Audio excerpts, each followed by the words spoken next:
অবিবেচকের মতো ভ্যাট বাড়ানো হয়েছে বলে অভিযোগ করেছেন বিশিষ্ট অর্থনীতিবিদ ও শ্বেতপত্র প্রণয়ন কমিটির প্রধান দেবপ্রিয় ভট্টাচার্য। প্রত্যক্ষ কর বাড়ানোর বিষয়ে কোনো গুরুত্ব দেয়া হয়নি বলে স্পষ্ট করে জানান তিনি।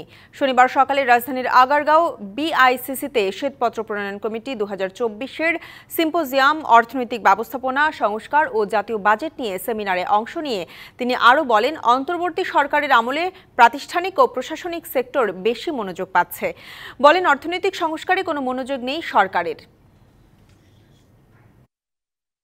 আমরা দেখলাম না কোনো প্রত্যক্ষ কর আহরণের জন্য কোনো পরিকল্পনা। যারা টিআইএন আছে কিন্তু যারা ট্যাক্স দেয় না তাদের প্রতি কি আচরণ করা হবে তার কিন্তু কোনো পরিকল্পনা এলো না। অর্থাৎ আপনি পরোক্ষ করের দিকে আগে গেলেন প্রত্যক্ষ করকে বাদ রেখে। আমাদের এটা চিন্তিত করেছে। আমাদের জ্বালানি পরিস্থিতি নিয়ে আমরা দুশ্চিন্তায় থাকি।